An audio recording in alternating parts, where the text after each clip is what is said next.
Utah Conversations with Ted Capener is made possible by the members of KUED in partnership with Jerry Taylor and Edna Anderson Taylor, proud to support local KUED programming. The Larry S. and Allison Smith Challenge Fund, encouraging individuals and businesses throughout Utah to support KUED community affairs programming. Utah Symphony's internationally acclaimed conductor, Thierry Fischer, says 2 major epiphanies brought him to where he is today. At 7 years of age, his parents thought he should do something important, music. Some years later, he had his first experience with conducting and says his life was changed forever. Maestro Thierry Fischer next.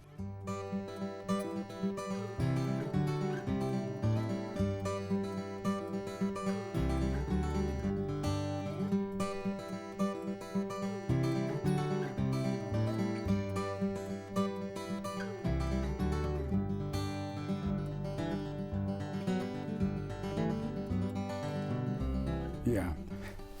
Maestro, thank you for being here. It's a pleasure to be here. You are a busy man. How do you do it all? Yeah. No, it's great to be in the world of sounds and, just moving through music. And so it's busy, but, it's beautiful. You fly around the world. Tell me what your schedule is for a year. I spent more or less 5 months here in Salt Lake for the symphony. And 5 months on the road, which is, a little bit in other places in America, a lot in Europe, also a little bit in Asia. Japan. And so I more or less spent 2 months a year in what I call my home in Geneva. Yeah. Is that your downtime? Well, conductors don't really have downtime because when I don't conduct, I have so much to study and to revise and memorize. So, but it's already, when you don't have concerts, it's actually where the most important is done, which is you go into the scores. I take time to read and to do a deeper work, because if you are only in action, it's very, very exciting, gives a lot of energy and pleasure, but it's equally important to have total emptiness for a few weeks, and then it's where you can actually put information and develop the notion of beauty, also symbolically and philosophically in your approach of situations. You have to memorize many, many pieces. Yeah, I mean, first of all, study. Study, okay. Study, and you memorize, of course, inevitably, but it's just understanding the structure, the concept, where you want to go, how does it speak to you, how you can spread it, prioritize the main thing when you are in front of an orchestra, what is important depending on the orchestra, is it the articulation, the sound, the tempo, all these kind of things. And you have to work very, very intensively, totally on your own, until you become almost an extension of the piece. And then you're very easy and natural in front of the people and full of desire to share with an optimistic determination. So I'm going to ask you, you've already told me, you don't have any downtime. You're always studying, thinking, taking into your being, if it will. You don't do anything particular for fun? You don't golf? You ski? I mean, for fun, to take your question literally, for fun, I have a fantastic job. I know. It's this kind of job. Okay. Honestly, it's so fulfilling that it's my life is completely full with that, and that's the fun of my life. Now, to be more going into details, I ski a lot in the winter, and I'm a keen runner, so I try to run 3 times a week wherever I am. Really? Going outside, I love it. I love being outside. I love doing nothing else than running without thinking. You know, many people it's boring to run. I say yes, it's exactly what I'm looking for. Being bored right. once in a while. That's right. How far do you run? Yeah, run between an hour and a half. Do so you really? yeah. Every day, 3 times a week. I try 3 times a week, and I mostly achieve it. Yeah. Tell me about your family. Your wife, is she happy here in Utah? Very, very happy. She loves it. She's when she comes 4 times a year. Yeah. And she has been very lucky to be introduced to Gretchen Dietrich, the CEO of the Utah Museum of Fine Arts. And she is working for this museum, doing some art restoration. Mm-hmm. She's an art restorer, mm-hmm. and very much enjoying comparing. I mean, first of all, being in a team in the community, it's very important for her and for us, actually, that we're both active when we are in Salt Lake. Yeah, and you have 3 children? And we have 3 boys, yeah. 3 boys. What are they doing? The oldest one is a landscape architect. Really?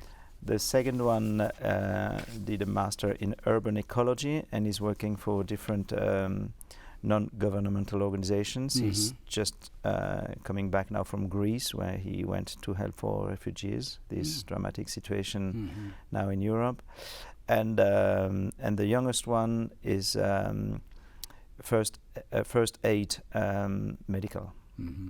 Okay, about your music, your parents told you when you were living in Geneva as a youngster that playing football in the streets wasn't necessarily a fulfilling thing to do, and they wanted you to do something important in life.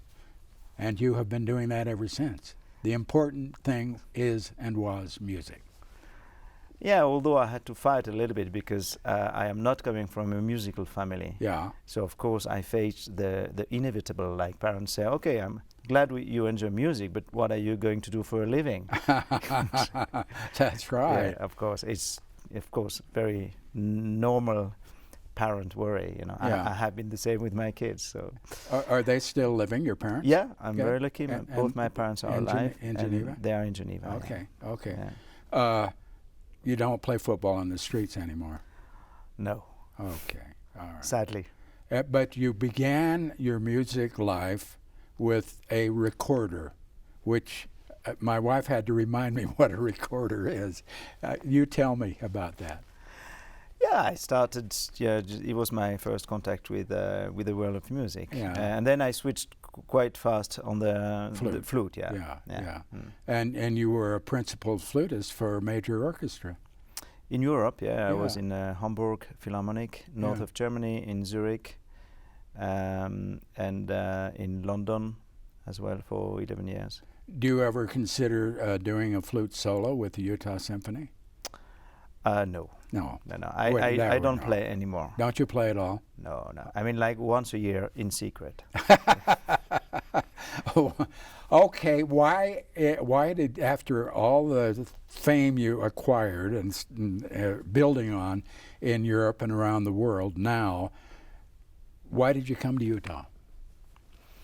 You know, the classical music world is a small world. Yeah. So I was approached by the orchestra via my management in London if I would be interested to come to do a guest week here with the Utah Symphony. Mm-hmm, mm-hmm.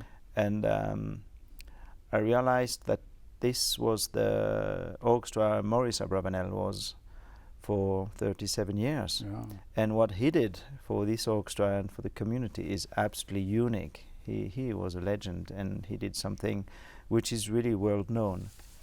So I said, well, that is so much great history. That could be interesting to just have Mm-hmm. a look. So, and I was curious and interested by the way classical music is approached in the States, just to have a diverse opinion from what we are doing in Europe. Yeah.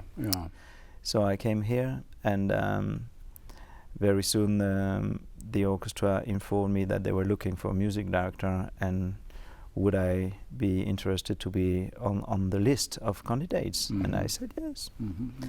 And then, it's a long process when you are appointed for music director. So we had long discussions. It's a big deal, I was attracted by the vision of the chair of the board at the time, Pat Richards, who really sold it the way she wanted. And I mean, she's a visionary and exceptional woman.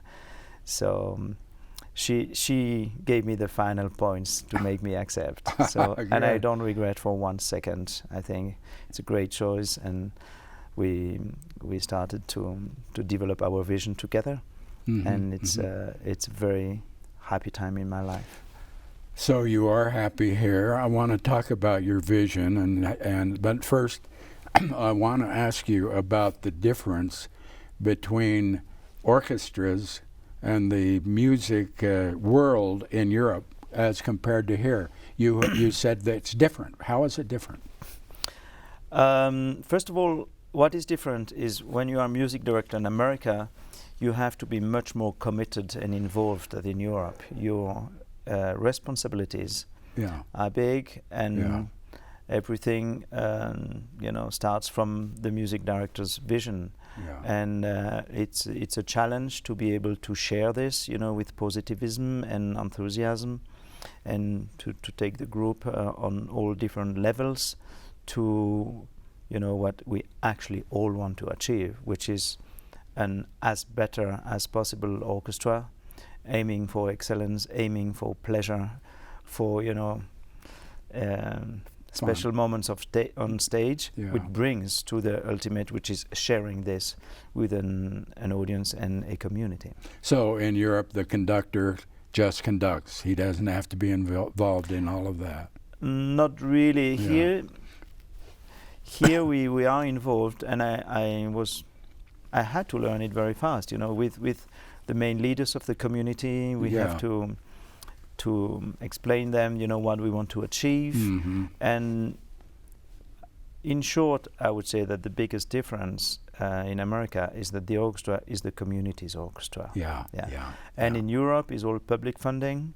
So, all based on, history and what has been done. So you have to correspond to what has been done, which is beautiful as well. I'm not comparing or judging, it's fantastic. It's just different. Just here, I would say, I feel in America that the possibilities are enormous. And I had this cliche in my mind when I arrived in America, what we say in Europe, like in America everything is possible, which is a kind of true. And then when I arrived, I said, well, actually, an artistic leader in America has to create possibilities in a world of impossibilities. But still, it's very motivating. And especially here in Salt Lake, we have a fantastic community supporting the arts in general, absolutely, tremendously. Well, you've been extremely well accepted here and very successful.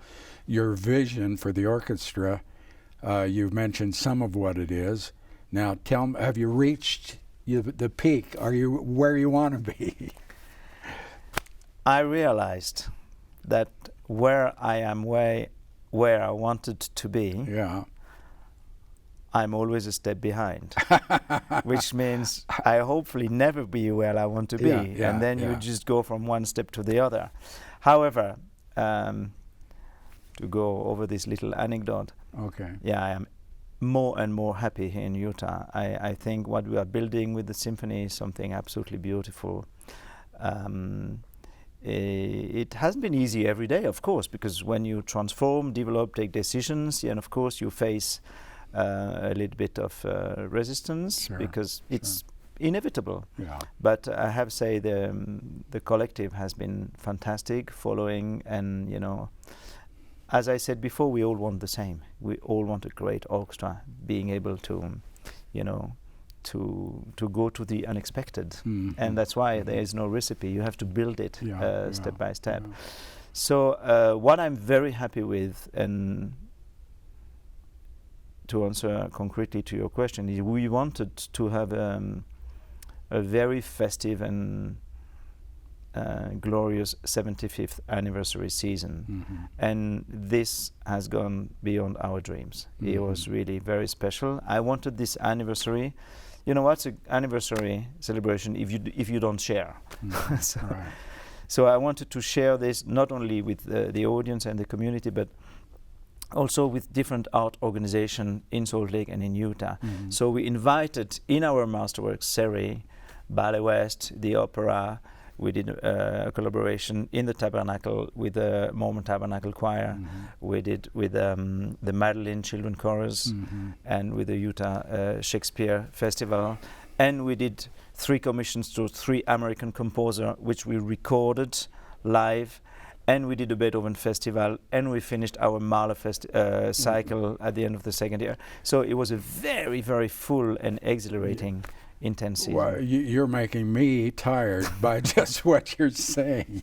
Although I understand the exhilaration, I understand it when you're up there, and when you're conducting this great group of musicians, it's got to be marvelous. Anyway, we did have a collaboration with you here at KUED, where we recently aired about the 5 parks, and you did the music for it. It was beautiful. Let's look at the promotion that we used regarding that. John, let's air that promotion or run it, air it. For 100 years, the national parks have been part of the nation's commitment to preserve rare and beautiful locations. For each visitor, they represent something unique. I'm Thierry Fischer, Music Director of the Utah Symphony. Join me and the Utah Symphony as we celebrate the 100th anniversary of the National Park Service with the beauty and sanctuary of Utah's 5 magnificent national parks.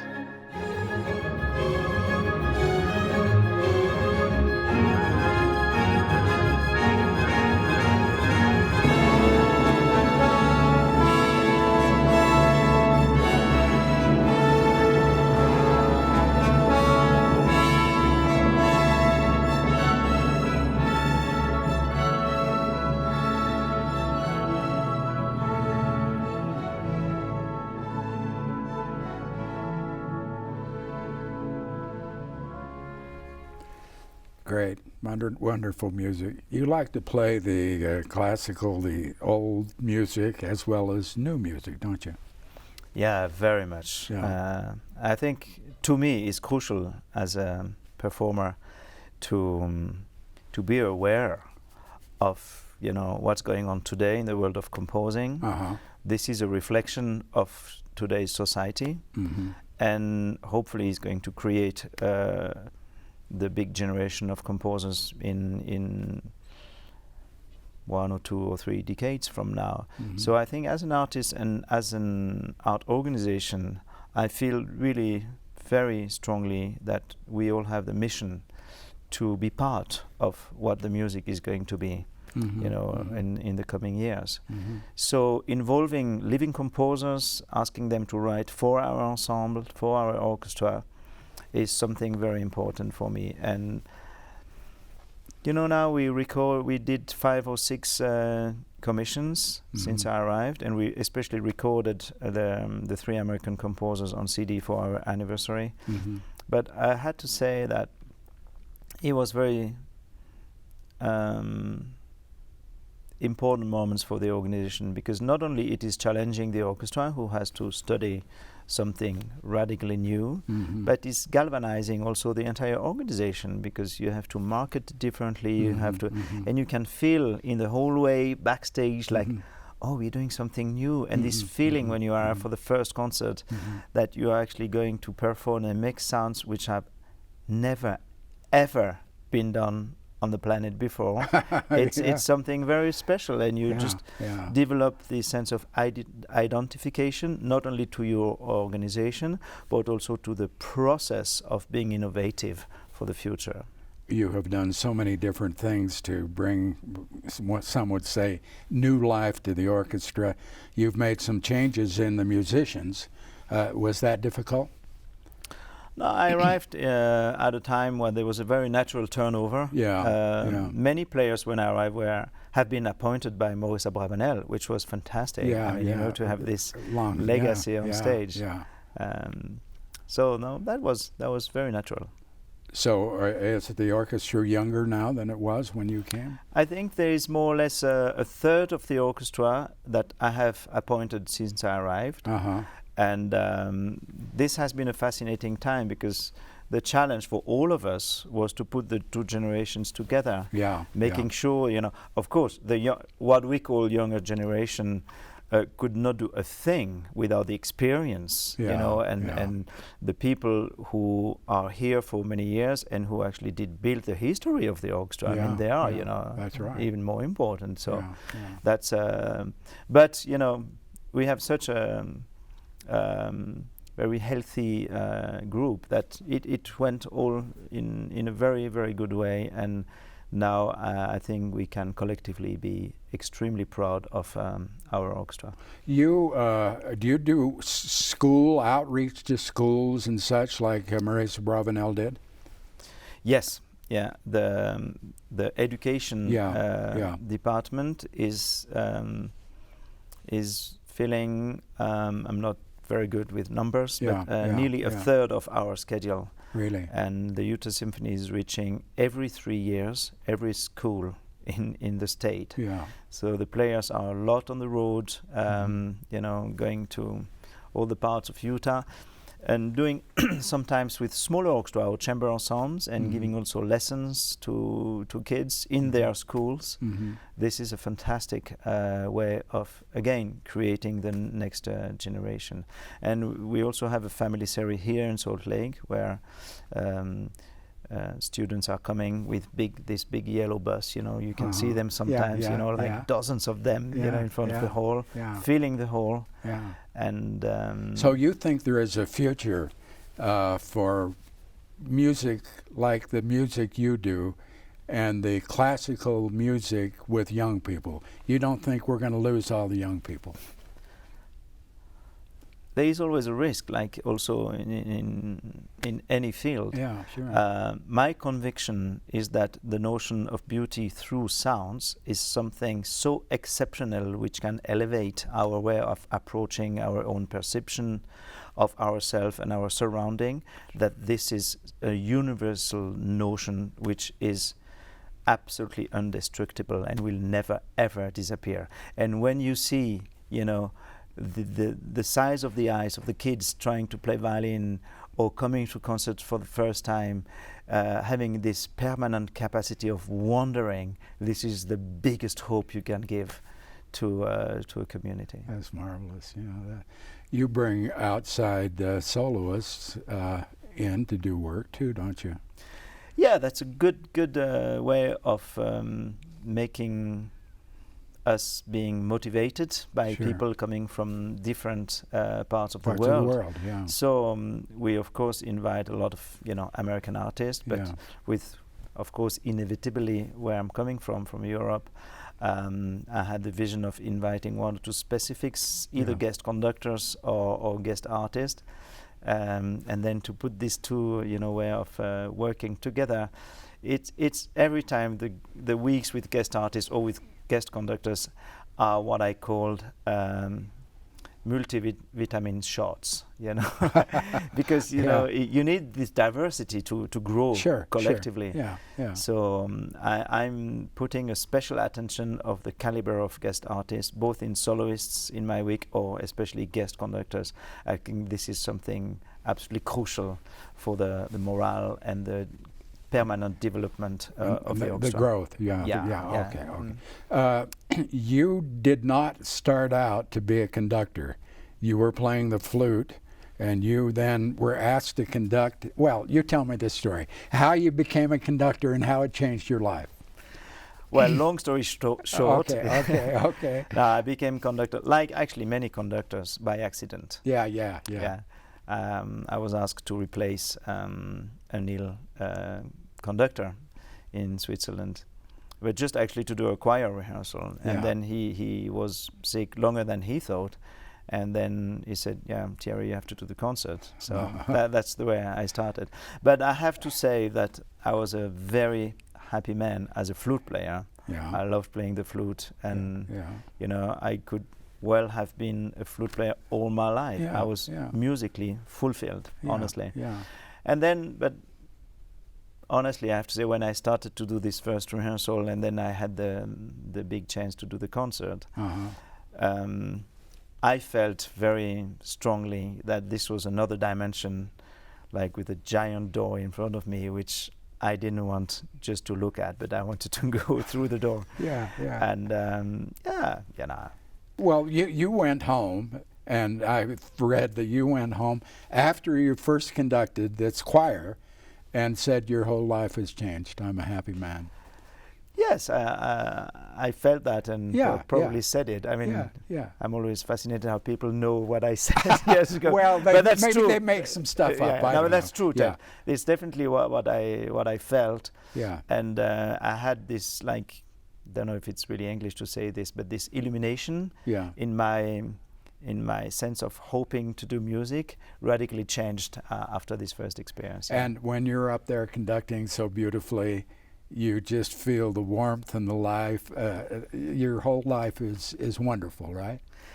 Yeah, it was certainly another dimension, and I felt that certainly I could not have a try. So, but it was the period when I started to have kids, and I was a very busy flute player. Yeah. So I was a very committed father. Yeah. Good. So it was like 3 big things in my life. Yeah. I felt rather soon that one was too much. So of course, family first. Yeah. And this attraction for conducting was stronger. So I just left the orchestra in London. Well, we're glad you did. We're glad you're here. Thank you very much. My pleasure. Good luck at Carnegie Hall. Thank you. We're looking forward to it. It'll be fun. Thank you. And thank you for watching us. I hope you will join me next time for another Utah Conversation.